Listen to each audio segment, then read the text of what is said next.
Hello guys, आज से मैं एक नए कोरियन ड्रामे का एक्सप्लेनेशन स्टार्ट करने वाली हूँ जिसका नाम है हार्ट बीट। ये बेसिकली एक रोमांटिक फैंटेसी सीरीज है। सीरीज के शुरुआत में हम एक वुयुल नाम के लड़के को देखते हैं जो एक लड़की के साथ जंगल की तरफ भाग रहा होता है। उन दोनों के पीछे कुछ लोग पड़े हुए थे। यहाँ पर एक नरेशन किया जा रहा था जहाँ पर हमें बताया जा रहा था कि बहुत सालों से इस दुनिया में ऐसे लोग रहते हैं जो इमॉर्टल्स है, यानी कि वो कभी मर नहीं सकते। और साथ ही में यहाँ पर ऐसे लोग भी होते हैं जो वही इमॉर्टैलिटी पाना चाहते हैं और उसके लिए वो उन लोगों का खून पीने तक को तैयार हो जाते हैं। भागते भागते वो लड़की वहीं पर गिर जाती है और इतने में वो लोग उनको चारों तरफ से घेर लेते हैं। अब उनके पास भागने का कोई रास्ता तो था नहीं, इसलिए वुयुल उस लड़की को उड़ाते हुए उस जगह से लेकर जाता है। अब जो लोग उनके पीछे पड़े थे उनमें से जो उनका लीडर था उसके हाथ में एक एरो था और वो एरो सिल्वर का बना हुआ था। वो एरो वैम्पायर्स को मारने के लिए स्पेशली बनाया गया था। उड़ते उड़ते वो दोनों काफी दूर पहुंच चुके थे। इतने में वो आदमी उसी एरो को निकालकर वुयुल पर शूट करता है। वो एरो जाकर वुयुल के हाथ में लगता है और वो दोनों ही नीचे गिर जाते हैं। हमें यहाँ पर पता चलता है कि वो लड़की एक नॉर्मल इंसान थी। यहाँ पर वो लड़की वुयुल से अकेले भागने को कहने लगती है।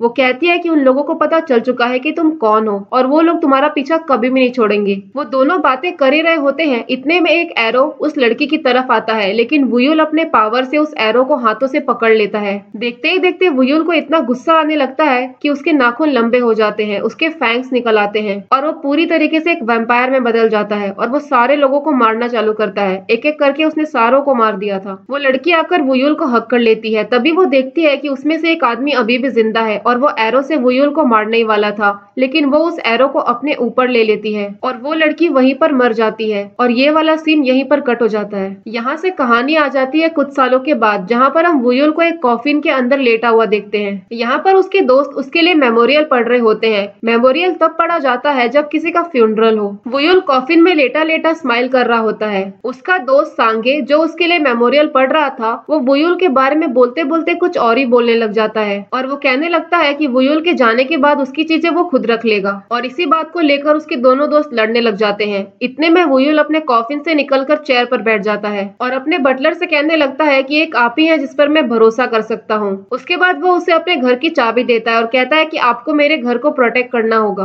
बटलर भी इस रिस्पॉन्सिबिलिटी को लेने के लिए तैयार हो जाता है। उसके बाद वुयुल का फ्रेंड सांगी उससे पूछने लगता है कि आखिर तुम इंसान बनना ही क्यों चाहते हो। तो वुयुल कहने लगता है कि जब मैं इंसान बन जाऊंगा तब मैं तुम्हें बताऊंगा। उसके बाद हमें यहाँ से वैम्पायर्स का नरेशन बताया जा रहा था, जहाँ पर कहा जा रहा था कि वैम्पायर्स ऐसे लोग होते हैं जिन्हें सरवाइव करने के लिए इंसानों का खून पीना पड़ता है, लेकिन इतना नहीं कि इंसान मर जाए, लिमिट में। वैम्पायर्स को धूप बिल्कुल भी पसंद नहीं होता है, लेकिन उसके बावजूद वो बाहर निकल सकते हैं। वो बहुत ही ज्यादा पावरफुल होते हैं। उनके पास ऐसे पावर्स होते हैं कि वो उड़ भी सकते हैं, लेकिन वो उन पावर को बाहर यूज नहीं करते ताकि किसी इंसान को शक ना हो। अगले सीन में हम देखते हैं कि वुयुल अपने लिए कपड़े खरीद रहा होता है। यहाँ पर हमें पता चलता है कि वैम्पायर्स अपने खुद के रिफ्लेक्शन को मिरर में नहीं देख सकते। फिर जैसे जैसे टाइम बीतता गया, इंसान लोग वैम्पायर्स को भूलते गए और इसी वजह से वैम्पायर्स का इंसानों के बीच रहना बहुत ही आसान हो गया था। अगले सीन में हम देखते हैं कि वुयुल एक क्लब चलाया करता था जो काफी ज्यादा पॉपुलर था। यहाँ पर इंसान और वैम्पायर्स दोनों ही आया करते थे, लेकिन उसे तो इस क्लब में बिल्कुल भी इंटरेस्ट नहीं था। उसकी हॉबी तो ऐसे लोगों को ऑब्जर्व करना था जो प्यार में होते थे। यहाँ से हमें उसका पास्ट का सीन दिखाया जाता है, जहाँ पर उसकी लवर ने एक बार कहा था कि जब हम प्यार में होते हैं तब हमारी हार्ट बीट फास्ट हो जाती है, लेकिन वुयुल के पास तो हार्ट बीट थी ही नहीं। उसने इंसान बनने के लिए सब कुछ ट्राई किया। सारे लोग उसको पागल समझते थे, लेकिन उसने कोशिश करना नहीं छोड़ा।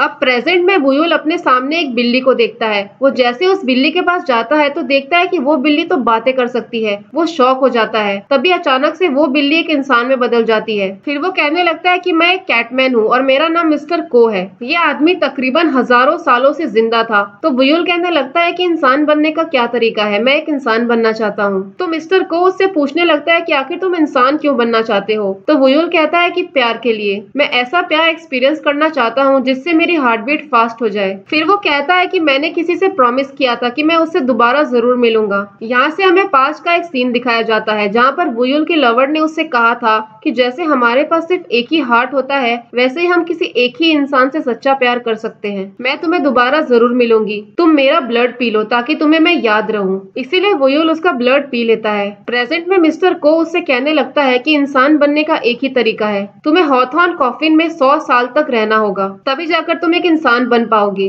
हॉथॉर्न एक ऐसी टाइप की लकड़ी होती है जो वैम्पायर्स के लिए जानलेवा हो सकता है, जैसे कि सिल्वर और लहसुन। तो वुयुल कहने लगता है कि तुम तो मुझे मरने के लिए कह रहे हो। तो मिस्टर को कहता है कि इंसान बनना इतना आसान नहीं है, तुम्हें प्रॉब्लम तो झेलनी ही पड़ेगी। अगले सीन में हम देखते हैं कि वुयुल कॉफिन में लेटने के लिए तैयार था, लेकिन उसके दोस्त उसे ऐसा करने से मना कर रहे थे। लेकिन वुयुल ने यहाँ पर अपना मन पक्का कर लिया था। वो कहने लगता है कि अगर ये एक ही तरीका है तो मैं इसको ट्राई जरूर करूंगा। इसके बाद वुयुल अपने बटलर से कहता है कि जब मैं यहाँ से उठूंगा तो शायद आप यहाँ पर ना रहो, क्योंकि उसका बटलर एक इंसान था। तो उसका बटलर कहता है कि आप टेंशन मत लो, मैं इस घर को हमेशा प्रोटेक्ट करूंगा और मेरी आने वाली जनरेशन भी इस घर का हमेशा देखभाल करेगी। उसके बाद वुयुल कॉफिन में लेट जाता है। उसने अपने साथ एक मिरर भी रखा था ताकि उठने पर वो चेक कर सके कि वो इंसान बना है या नहीं। उसके बाद उसके दोनों दोस्त कॉफिन का कवर लगा देते हैं। यहाँ से कहानी आ जाती है बहुत सालों के बाद, जहाँ पर हम हमारी लीड कैरेक्टर जू को देखते हैं। उसके घर का हीटर खराब हो चुका था।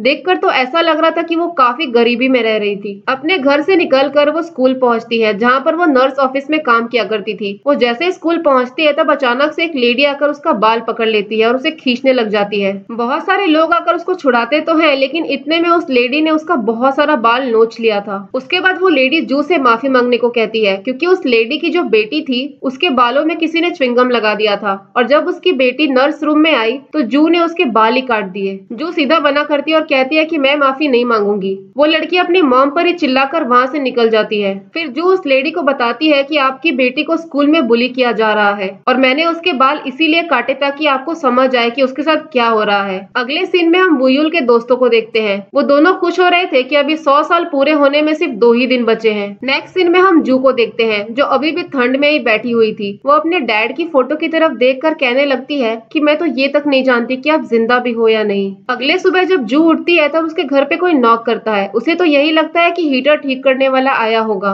लेकिन एक आदमी उसे बताता है कि हम इस बिल्डिंग को तोड़ने वाले हैं। अब ये सुनकर वो इतनी ज्यादा शॉक हो जाती है कि वो अपने लैंडलॉर्ड को फोन करती है, लेकिन लैंडलॉर्ड का तो फोन लगता ही नहीं। इसीलिए वो वहां से सीधा पुलिस स्टेशन जाती है। पुलिस उसे बताता है कि ये आदमी तो बहुत बड़ा फ्रॉड है, इसने पास्ट में भी भेस बदलकर बहुत सारे फ्रॉड किए हैं। जू ने अपने ओनर को डिपॉजिट भी दे रखा था और उसके पास तो पैसे भी नहीं थे और ना ही रहने के लिए कोई घर था। इसीलिए वो बैंक जाती है ताकि वो वहां जाकर लोन ले सके, लेकिन बैंक वाले उसे कहते हैं कि तुमने पहले से एक लोन ले रखा है, इसलिए हम तुम्हें दोबारा से लोन नहीं दे सकते। अब जू को कुछ भी समझ नहीं आ रहा था, तभी उससे किसी का कॉल आता है। ये एक्चुअली में उसके डैड का लॉयर था। जू के डैड एक्चुअली में 5 सालों से मिसिंग थे, इसलिए अब उनको लीगली डेड डिक्लेयर कर दिया था। लॉयर कहने लगता है कि तुम्हारे डैड के सारे असेट्स तुम्हें मिल जाएंगे क्योंकि तुम उनकी इकलौती बेटी हो। उनके नाम पर कुछ पैसे हैं और एक घर भी है जो तुम्हें मिलने वाला है। यहाँ पर हमें पता चलता है कि जो चाबी लॉयर ने जू को दिया था, ये वही चाबी था जो वुयुल ने अपने बटलर को 100 साल पहले दिया था।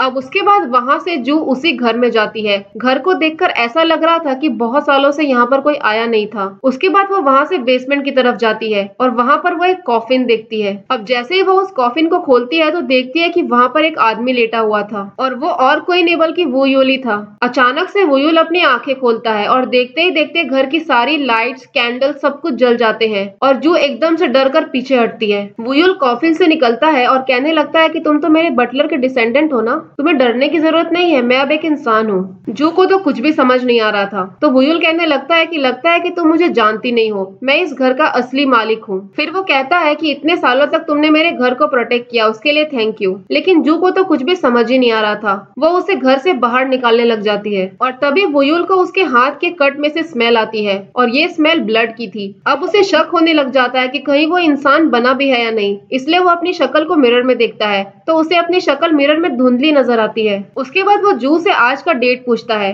तो उसे पता चलता है कि 100 साल पूरे होने में अभी भी एक दिन बचा हुआ है और टाइम से पहले उठने की वजह से वो पूरा इंसान नहीं बन पाया। अब वो गुस्से से जू पर चिल्लाने लगता है और कहने लगता है कि तुमने मुझे क्यों उठाया, तुम्हारी वजह से मैं इंसान नहीं बन पाया। तुम जानती हो मैंने उस कॉफिन में कितना सफर किया है और अब तुम्हें पनिशमेंट मिलेगी। वो गुस्से से जू को काटने के लिए आगे आता है। वो जैसे अपने फैंक्स निकालता है इतने में जू ही उसे काट लेती है और इसी सीन के साथ एपिसोड 1 यहीं पर खत्म हो जाता है।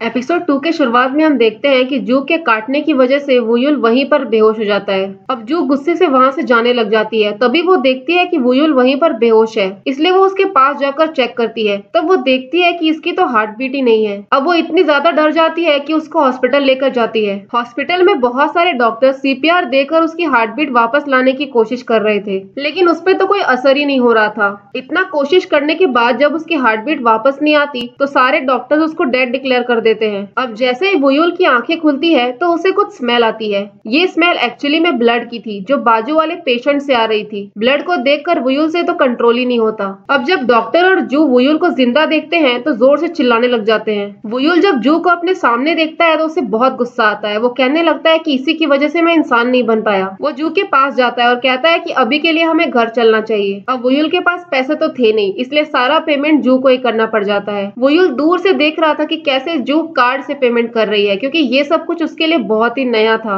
अब वहां से निकलने के बाद जू उसे कहती है कि मैंने तुम्हारा मेडिकल पेमेंट कर दिया है, अब मैं किसी भी चीज के लिए रिस्पॉन्सिबल नहीं हूँ। यहाँ से हमारा रास्ता अलग अलग होता है। लेकिन वुयुल कहने लगता है कि अभी हमें घर चलना चाहिए। तुमने मुझे एक दिन पहले ही जगा दिया और हमें इस बात पे अभी डिस्कशन करना है। लेकिन जू उसकी कोई बात ही नहीं सुन रही थी। तो वुयुल कहने लगता है कि 100 साल पहले मैंने तुम्हारे एंसेस्टर के साथ एक कॉन्ट्रैक्ट साइन किया था। लेकिन जू कहने लगती है कि मैं ऐसे किसी कॉन्ट्रैक्ट के बारे में नहीं जानती, और इतना कहकर वो वहां से चली जाती है। वुयुल तो बेचारा गाड़ी के पीछे चिल्लाता ही रह जाता है, कहता है कि तुम अकेले कहाँ जा रही हो, मुझे भी अपने साथ लेकर चलो। अब वहां से जब वुयुल आगे की तरफ बढ़ता है तब सब कुछ हैरानी से देख रहा होता है। उसे तो समझ ही नहीं आता कि वो अभी है कहाँ पर। थोड़ा दूर जाने के बाद उसे मिरर में अपना रिफ्लेक्शन धुंधला सा नजर आता है। वो समझ जाता है कि ना तो वो इंसान है और ना तो वो वैम्पायर है। वुयुल मन में सोचने लगता है कि ये कैसी दुनिया है जहाँ पर रात और दिन में कोई फर्क ही नहीं है। रात में भी इतना सब कुछ चमक रहा है। वो तो बस वहां से चल रहा था, उसको तो अपने घर का रास्ता तक नहीं पता था। दूसरी तरफ हम वुयुल के दोस्तों को देखते हैं जो वुयुल के मेंशन में पहुंचते हैं। वो यहाँ पर 100 साल पूरे होने की वजह से वुयुल को उठाने के लिए आए थे। लेकिन जब वो कॉफिन के पास पहुंचते हैं तो देखते हैं कि कॉफिन तो खुला है और वहाँ पर वुयुल तो है ही नहीं। रास्ते में चलते चलते वुयुल को टैक्सी नजर आता है, तो वो सोचता है कि जैसे जू टैक्सी में बैठकर चली गई, वो भी टैक्सी में बैठेगा तो घर तक पहुंच जाएगा।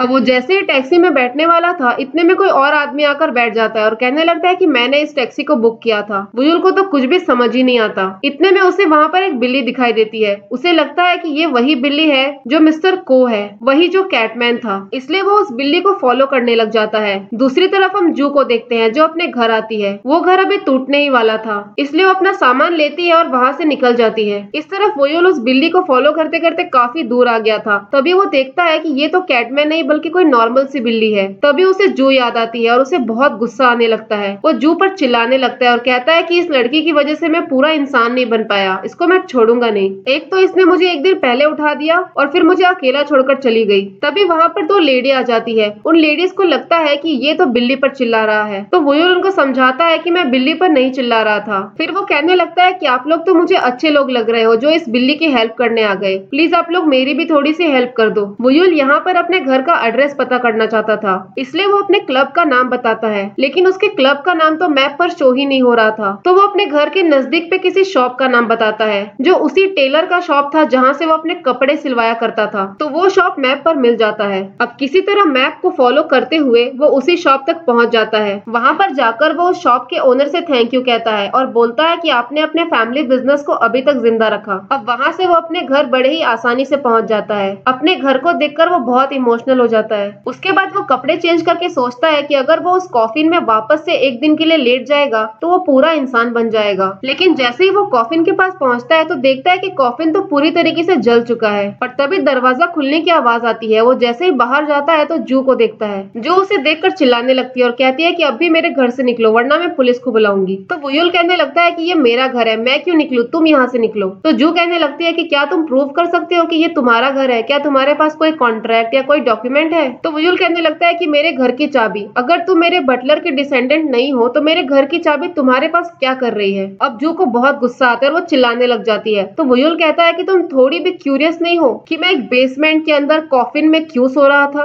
लेकिन जू कहने लगती है कि इससे मुझे कोई लेना देना नहीं है। तो वुयुल कहता है कि मैं इस कॉफिन में इसलिए लेटा था ताकि मैं एक इंसान बन जाऊं, और तुमने समय से पहले उठाकर सब कुछ खराब कर दिया। तुम जानती हो मैंने उस कॉफिन के अंदर क्या कुछ नहीं सहा। मैं उस कॉफिन में हिल भी नहीं पाता था, इस वजह से मेरे पीठ में बहुत दर्द होती थी, मेरे ऊपर कीड़े मकोड़े चलते थे और मैं कुछ नहीं कर पाता था। यहाँ तक कि वहाँ पे स्पिरिट्स भी आते थे। वो अलग बात है कि मैं उन स्पिरिट्स को डराकर भगा देता था। तो जू कहने लगती है कि अच्छा, इसका मतलब तुम एक वैम्पायर हो, इसलिए तुम उस कॉफिन में लेटे थे। तो अगर तुम चाहते थे कि उस कॉफिन को कोई ना खोले तो तुम्हें उसके ऊपर एक लॉक लगा देना चाहिए था या फिर डू नॉट ओपन का साइन लगा देना चाहिए था। अब ये सुनकर वुयुल को बहुत गुस्सा आ जाता है। वो कहने लगता है कि तुम्हारे डैड ने तुम्हें मेरे बारे में कुछ नहीं बताया। तो जू कहने लगती है कि मुझे तो ये भी नहीं पता कि मेरे डैड जिंदा भी है या नहीं, उन्होंने काफी साल पहले ही हमको अबेंडन कर दिया था। फिर वुयुल कहने लगता है कि मेरे पास अब कोई और ऑप्शन नहीं है, मुझे तुम्हें दिखाना ही पड़ेगा कि मैं हूँ कौन। वो अपने फैंक्स निकालने की कोशिश करता है लेकिन उसके बड़े वाले दांत तो दिखाई नहीं दे रहे थे। वो बहुत कोशिश करता है, फिर वो उड़ने की भी कोशिश करता है लेकिन वो उड़ भी नहीं पा रहा था। वो अपने पावर्स का इस्तेमाल ही नहीं कर पा रहा था। अब क्योंकि वो कोई पावर इस्तेमाल ही नहीं कर पा रहा था, इसलिए वो जू को हिप्नोटाइज करने की कोशिश करता है। वो जू की आंखों में अपना रिफ्लेक्शन देख पा रहा था। उसे समझ नहीं आता कि ये कैसे पॉसिबल है। अब यही देखने के लिए वो उसके नजदीक जाता है लेकिन जू उसको धक्के मारकर घर से बाहर निकाल देती है। अब वहाँ से निकलकर जू सुपरमार्केट जाती है नूडल्स खाने के लिए। वो जैसे ही खाना शुरू करने वाली थी, सामने वो वुयुल को देखती है जो डस्टबिन के पास कुछ ढूंढ रहा था। वो एक्चुअली में मिस्टर को ढूंढ रहा था, वही बिल्ली। जू को तो लगता है कि वुयुल डस्टबिन से खाने की कोशिश कर रहा है। थोड़ी ही देर में उन दोनों का आई कांटेक्ट हो जाता है। तभी जू अपना मुंह छुपाने लग जाती है और जैसे ही आंखें खोलती है तो वुयुल उसके सामने था। वो नूडल्स को बड़े ही गौर से देख रहा था, इसलिए जू एक डब्बा उसको दे देती है। वो जैसे उसको खोलता है तो उसकी खुशबू से एकदम वो पागल सा हो जाता है। वो तेजी से उसको खाने लग जाता है और सोचता है कि ये कितना टेस्टी खाना है, और वो मन में कहता है कि ये तो खून से भी ज्यादा टेस्टी है। पूरा खाने के बाद वो ड्रंक सा बिहेव कर रहा था और मन में सोच रहा था कि अगर वो एक और दिन कॉफिन में लेटा होता तो अब तक पूरा इंसान बन जाता और उसके बाद वो भी इतना टेस्टी खाना रोज खा पाता। जू को तो समझ ही नहीं आ रहा था कि आखिर ये नूडल्स खाकर ड्रंक कैसे हो गया। तभी वुयुल को जू के अंदर अपनी लवर दिखाई देने लगती है। अब गुस्से से जू वहाँ से चली जाती है। वुयुल जब उठता है तो देखता है कि जू वहाँ से जा चुकी है। वो मन में सोचता है कि ये लड़की कितनी हार्टलेस है, ये वापस से मुझे वहीं पर अकेला छोड़कर चली गई। चलते चलते उसे वापस से एक बिल्ली दिखाई देती है। वो सोचता है कि ये कोई नॉर्मल बिल्ली होगी, इसलिए वो इग्नोर करके जाने लग जाता है। लेकिन बाद में पता चलता है कि ये तो मिस्टर को था। खुशी से वुयुल उसको हक कर लेता है। वुयुल के खुशबू से मिस्टर को समझ जाता है कि ना तो ये इंसान है और ना ही ये वैम्पायर है। मिस्टर को कहने लगता है कि वो कॉफिन तो आसानी से खुलने वाला नहीं था, तो फिर आखिर एक लड़की ने उस कॉफिन को कैसे खोल दिया।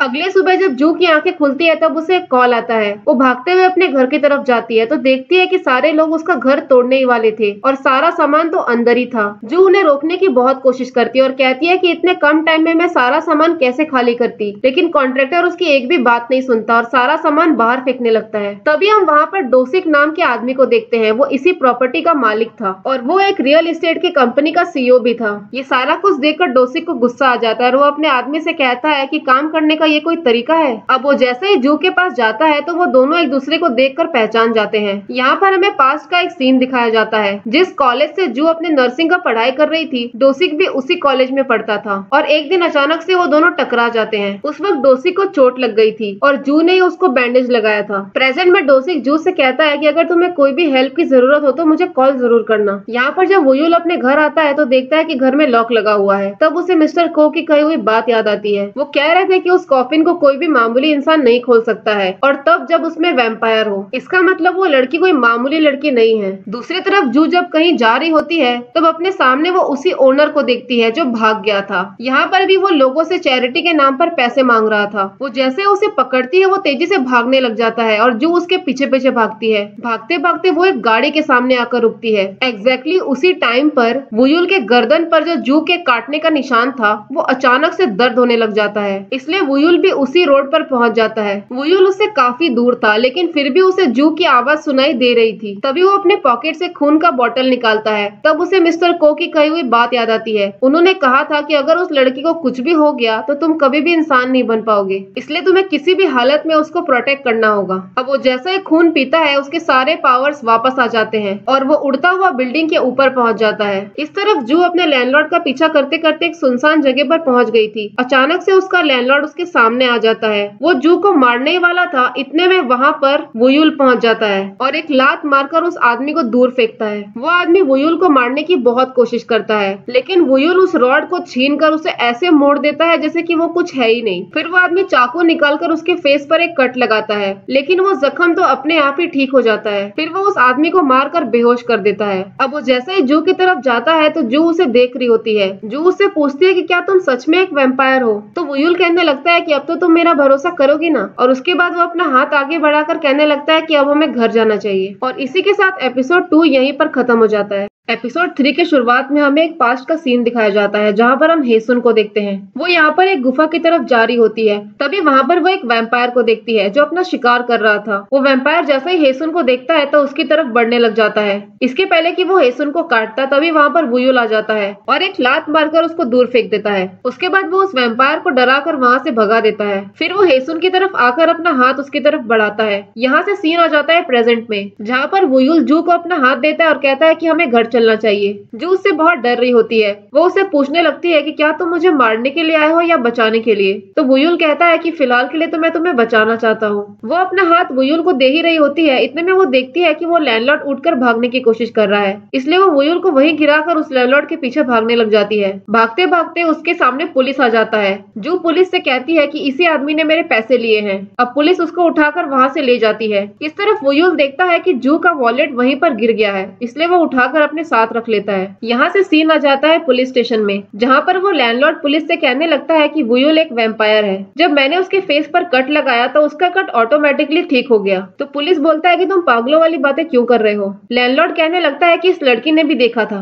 लेकिन जू यहाँ पर झूठ बोल देती है और कहने लगती है कि ये पागल हो गया है, इसने मेरे पैसे लिए और इसने अब तक मेरे पैसे रिटर्न नहीं किए हैं। इतने में वहाँ पर बहुत सारे लोग आ जाते हैं। इस आदमी ने बहुत सारे लोगों से पैसे लिए थे और उनके पैसे लेकर वो भाग गया था। दूसरी तरफ हम वुयुल को देखते हैं जो मन ही मन में कह रहा होता है कि मैंने इतनी ज्यादा मेहनत करके उस लड़की की जान बचाई और ये लड़की कितनी इमोशनलेस है, इसने वापस से मुझे अकेला छोड़ दिया। वहां से वो एक स्टोर पर पहुंचता है जहां पर वो देखता है कि लोग बैग में कुछ कुछ लेकर आ रहे थे। अब क्यूरियस होकर वो भी उसके अंदर जाता है। मॉल के अंदर जाकर वो बहुत सारे मैनिक्यून्स पर लगे हुए कपड़ों को देखता है। कपड़े देखकर वो सारे कपड़ों को ट्राई करने लग जाता है। उसने बहुत सारे कपड़े ट्राई कर लिए थे। तो वहाँ के शॉप का ओनर पूछता है कि क्या तुम सारे कपड़ों को खरीदोगे। तो वुयुल मन में सोचता है कि मेरे पास पैसे तो है नहीं। फिर उसे याद आता है कि रास्ते पर उसे जू का वॉलेट मिला था। तभी उसे ध्यान आता है कि उस दिन हॉस्पिटल में कैसे जू कार्ड के थ्रू पेमेंट कर रही थी, इसलिए वो जू का कार्ड निकालकर कहता है कि मैं इस कार्ड से पेमेंट करूंगा। वहां से निकलकर वो अगले शॉप पर जाता है जहां पर वो बहुत सारे इलेक्ट्रॉनिक के सामान देखता है।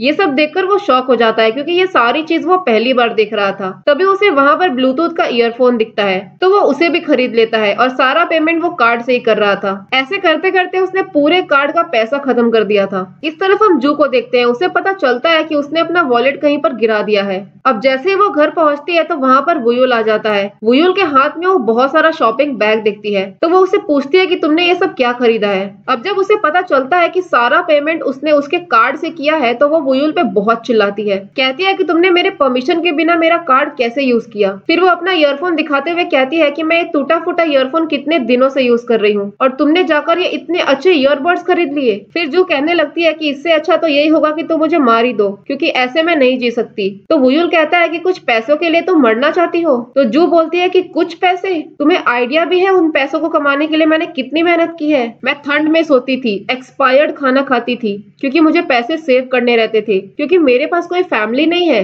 जो मेरा ध्यान रखेगी। मुझे अपना ध्यान खुद ही रखना पड़ता है। तो वुयुल कहता है कि तुम टेंशन मत लो, मैं तुमको पैसे दूंगा। तुम्हें क्या लगता है 100 साल पहले कॉफिन में जाने से पहले मैंने तैयारी नहीं की होगी। अब वहां से निकलकर वुयुल अपने बेसमेंट में जाता है। यहाँ से हमें पास्ट का एक सीन दिखाया जाता है जहाँ हमें पता चलता है कि कॉफिन में जाने से पहले वुयुल ने बहुत सारा गोल्ड अपने जमीन के अंदर छुपा दिया था, क्योंकि उसे पता था कि गोल्ड की वैल्यू कभी भी कम नहीं होती। अब जब वो जमीन के अंदर से उस बॉक्स को खोलता है तो देखता है कि वो बॉक्स तो खाली है, यानी कि वो सारा गोल्ड किसी ने चुरा लिया। अब उसे बहुत ज्यादा टेंशन होने लग जाती है। वो जू से कहता है कि मैं सच बोल रहा हूँ, मैंने बहुत सारा गोल्ड वहां पर रखा था। तो जू उसे वही वाला कोट पहनने को कहती है और बोलती है कि हमें ये सारा सामान बेचना होगा, तभी हमें पैसे मिलेंगे। वो वुयुल को वो कोट पहनाकर बहुत सारा फोटोज क्लिक करती है और उन फोटोज को ऑनलाइन पोस्ट कर देती है ताकि वो उसको सेल कर सके। जू उससे कहती है कि मुझे एक वैम्पायर का बटलर बनने में कोई इंटरेस्ट नहीं है। तो वुयुल कहने लगता है कि तुम्हें एक वैम्पायर का बटलर बनने में कोई इंटरेस्ट नहीं है, क्या तुम्हारे पास रहने के लिए कोई घर है। तो जू कहती है कि ये घर मेरे नाम पर है, अगर मैं चाहूँ तो इस घर को बेच के कहीं भाग भी सकती हूँ। वुयुल कहता है कि तुम्हें जो करना है करो, लेकिन इस घर को कुछ नहीं होना चाहिए। तो जू कहती है कि जाओ और सारे पैसे कमाकर मुझे वापस ला कर दो। इतने में जू को सोशल मीडिया से किसी का मैसेज आता है, कोई उसका कोट खरीदने को तैयार हो गया था।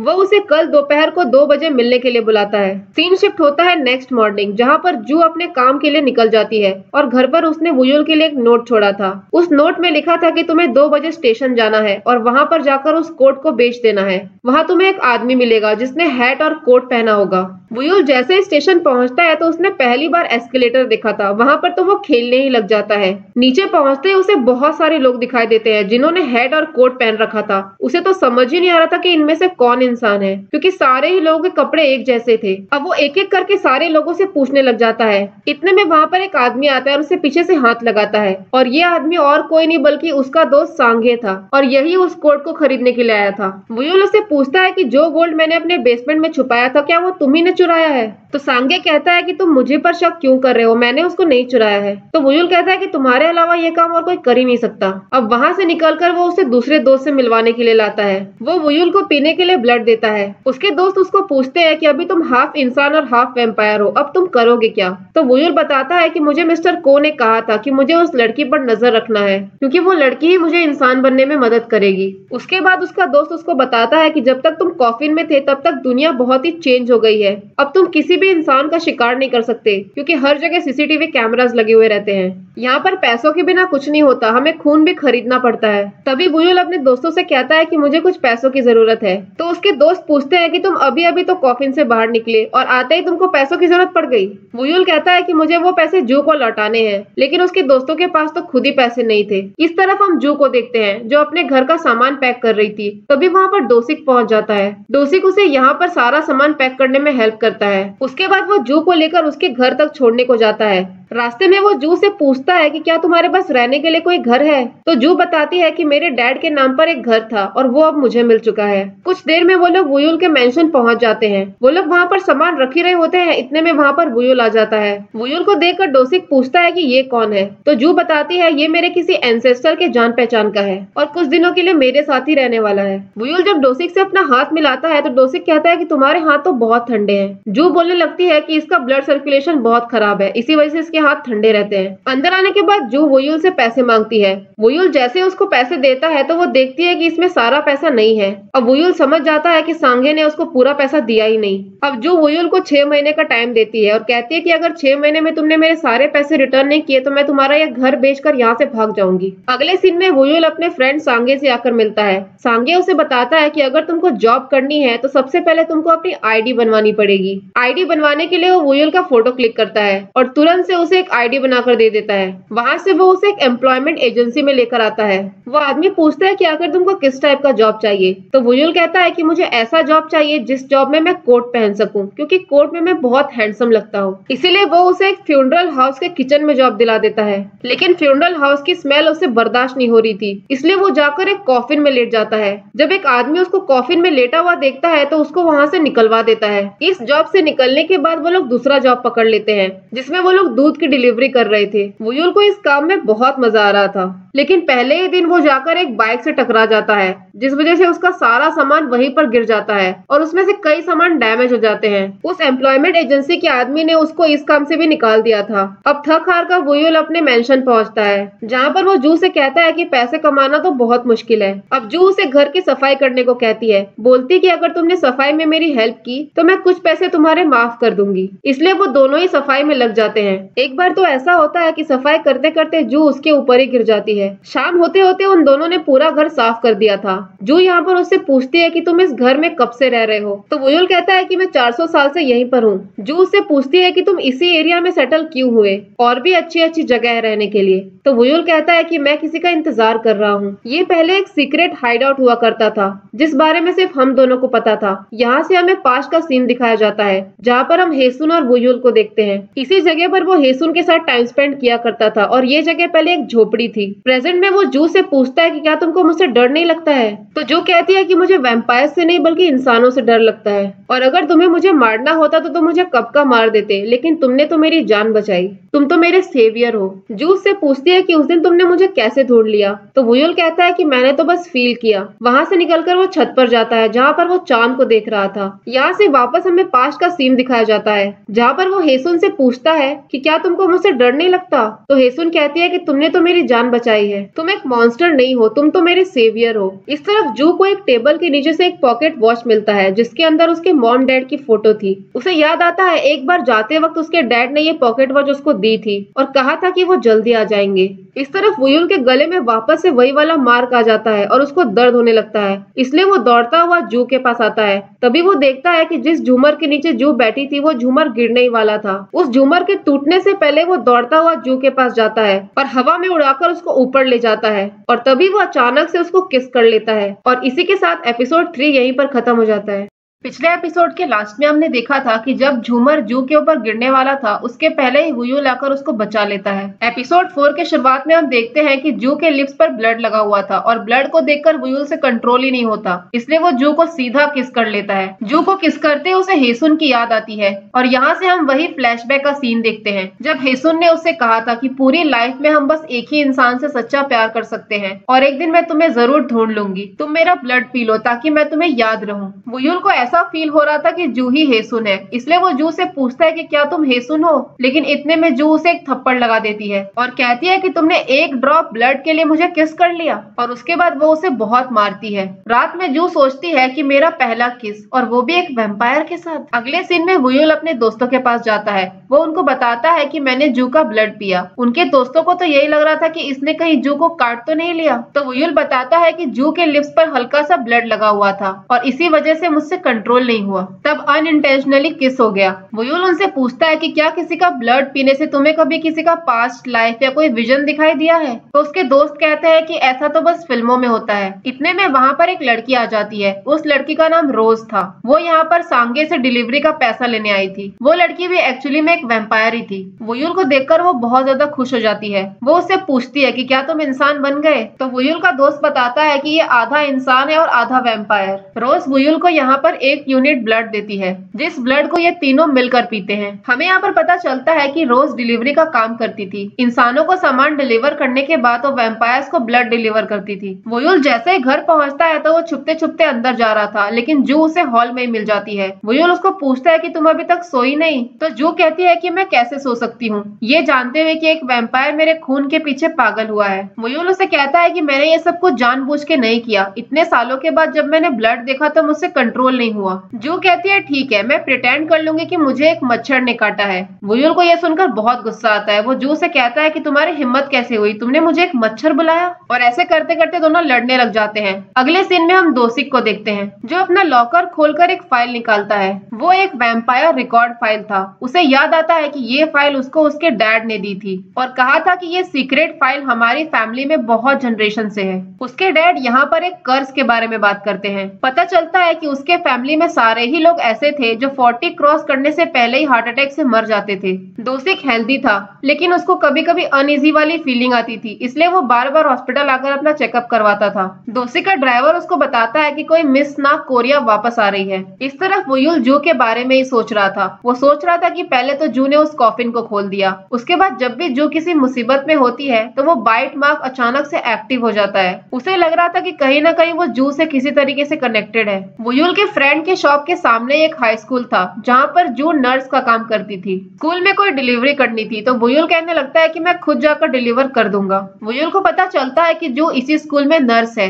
वो उसे काम करता हुआ बाहर से ही देख रहा था, लेकिन तभी वहाँ का वॉचमैन उसे बाहर निकाल देता है। वो बार बार वॉचमैन से कहने लगता है कि मुझे किसी जॉब की जरूरत है। इतने में वहाँ पर एक लेडी आती है और उसे क्लीनर का जॉब दे देती है। स्कूल की सारी लड़कियां इतने हैंडसम क्लीनर को देखकर पागल हुई जा रही थी। काम करते करते वुयुल यहाँ पर भी किसी लड़के से टकरा कर गिर जाता है। जब वो मुड़कर देखता है तो ये तो वही लड़का था जिससे वो पहले भी टकरा चुका था जब वो दूध की डिलीवरी करता था। वुयुल उसे कहता है कि ये सारा कचरा तुम अभी उठाओगे, तो वो लड़का बहुत ही रूडली बात करता है और कहता है कि ये काम तुम्हारा है, तुम साफ करो सब कुछ। उसके बाद वुयुल पहुंच जाता है जू के क्लिनिक में उसका ट्रैश कैन खाली करने के लिए। जो वुयुल को देखकर एकदम हैरान थी। वो कहने लगती है कि तुम्हें सब छोड़कर यही जगह मिली थी काम करने के लिए, तुम इस जॉब को आज ही छोड़ दो। वुयुल कहता है कि मुझे इस काम में बहुत मजा आ रहा है और मैं यही काम करूंगा। इस तरफ हम दोसिक को देखते हैं जो जू को मैसेज करके डिनर के लिए पूछता है, जिसपे वो मान जाती है। जब वो दोनों एक रेस्टोरेंट में पहुंचते हैं तब जू हैरान हो जाती है क्योंकि वहां पर तो कोई भी नहीं था। दोसिक कहता है कि ऑफिशियली अभी तक ये रेस्टोरेंट ओपन नहीं हुआ है और ये मेरी ही कंपनी का रेस्टोरेंट है। इस तरफ वुयुल जब अपने घर पहुंचता है तब मिस्टर को उसका इंतजार कर रहे थे। वुयुल उनको बताता है कि मैंने जू का ब्लड पी लिया और जब मैंने उसका ब्लड पिया तो मुझे बहुत ही अजीब सी फीलिंग आई। मैंने उसके ब्लड में हेसुन को फील किया। वो कहता है कि बहुत वक्त पहले हेसुन ने मुझे बचाने के लिए अपने आप को सेक्रीफाइस कर दिया था। यहाँ से हमें पास्ट का एक सीन दिखाया जाता है जहाँ पर हेसुन वुयुल को बुलाते हुए भाग रही थी। वो वुयुल से कहती है कि सबको पता चल चुका है कि तुम कौन हो, इसलिए हमें यहाँ से निकलना होगा। वो जैसे ही वहाँ से निकलने लगते हैं तो सैनिक उनको चारों तरफ से घेर लेते हैं। उस वक्त हेसुन उसके सामने आ जाती है। सैनिक का लीडर कहता है कि अगर तुम यहाँ से नहीं हटी तो हमको तुम्हें मारना पड़ेगा, हमारे पास कोई और ऑप्शन नहीं है। लेकिन वो दोनों बचते हुए वहाँ से भाग जाते हैं। प्रेजेंट में वुयुल कहता है कि जू तो हेसुन से बहुत अलग है, तो आखिर जू के ब्लड में मैंने हेसुन को क्यों फील किया। तो मिस्टर को कहते हैं जब तुम किसी को ज्यादा मिस करते हो तो कभी कभी कंफ्यूजन हो जाता है। उसके बाद मिस्टर को वुयुल का हाथ पकड़ते हैं और कुछ फील करते हैं और कहते हैं कि आगे से तुम कभी भी उस लड़की का ब्लड मत पीना क्योंकि उसका ब्लड तुम्हारे लिए पॉइजन के समान है। तुम्हें उसका ब्लड पीना तो होगा लेकिन तब जब वो तुम्हारे प्यार में पड़ जाए और उससे तुम एक इंसान बन जाओगी। सीन शिफ्ट होता है नेक्स्ट डे जहाँ पर जू देख रही होती है कि वुयुल अपने कलीग से कहता है कि आपके पैरों में दर्द है, मैं आपका सारा काम कर दूंगा, आप नर्स रूम में जाकर आराम कर लो। अगले सीन में वुयुल कुछ लड़कों को देखता है। उसमें वो लड़का भी था जिससे वुयुल 2 बार टकरा चुका था। वो जैसे उनके पीछे जाता है तो देखता है कि वहाँ पर कुछ अल्कोहल के बॉटल्स और सिगरेट्स थे। बॉटल तो वो उठा लेता है लेकिन सिगरेट्स वहीं पर रह जाते हैं और इस वजह से वहाँ आग लग जाती है। आग इतनी ज्यादा बढ़ जाती है कि फायर ब्रिगेड को बुलाकर आग बुझाना पड़ता है। वो लड़का प्रिंसिपल से कंप्लेन कर देता है और कहता है कि वुयुल ही स्मोक कर रहा था। वुयुल प्रिंसिपल से कहता है कि मैंने स्मोक नहीं किया बल्कि मैं तो वहाँ पर सफाई कर रहा था। लेकिन प्रिंसिपल उस पर चिल्लाने लगता है और कहता है कि तुम्हें कॉम्पनसेशन देना पड़ेगा, तुम्हारी वजह से स्कूल की बहुत प्रॉपर्टी डैमेज हो गई। इतने में जू उसी लड़के का कान पकड़कर उसे अंदर लेकर आती है और प्रिंसिपल से कहती है कि आप इस लड़के का हाथ स्मेल करो। प्रिंसिपल जैसे उसका हाथ स्मेल करता है तो वहाँ से सिगरेट की स्मेल आ रही थी। फिर जू अपने फोन पर एक वीडियो भी दिखाती है। उस वीडियो में वही लोग वहाँ पर स्मोक कर रहे थे। अगले सीन में हम 2 लोगों को देखते हैं जिनके शॉप्स वुयुल के घर के पास ही थे। उसमें से जो लेडी थी उसको वुयुल पे शक हो रहा था। वो लेडी कहने लगती है कि मैंने इसको कभी देखा भी नहीं, ये यहाँ पर कैसे रहने के लिए आ गया, और ये खुद को इस घर का मालिक बताता है। एक्चुअली कुछ टाइम पहले इस एरिया का रीडेवलपमेंट होने वाला था लेकिन उस घर के ओनर ने इस घर को बेचने से साफ मना कर दिया और इस वजह से रीडेवलपमेंट नहीं हो पाया। वो कहने लगती है कि हमें पता करना होगा कि आखिर ये लड़का आया कहाँ से। घर आने के बाद वुयुल जू के बारे में ही सोच रहा था कि जैसे आज जू ने उसको बचाया वैसे ही उसको हेसुन ने भी एक बार बचाया था। उसे उन दोनों की बातें कहीं ना कहीं एक जैसी लग रही थी। अगले सीन में हम दोसिक को देखते हैं जो यहाँ पर किसी मिस ना को एयरपोर्ट लेने के लिए आया हुआ था। इस तरफ वुयुल जाता है जू के पास और उसको हेसुन कहकर बुलाता है और पूछता है कि तुम ही हेसुन हो ना। और दूसरी तरफ हम मिस ना का चेहरा देखते हैं जो बिल्कुल ही हेसुन से मिलता जुलता था। और इसी सीन के साथ एपिसोड 4 यहीं पर खत्म हो जाता है। अगर वीडियो पसंद आई हो तो लाइक और सब्सक्राइब जरूर करें। Thank you so much guys.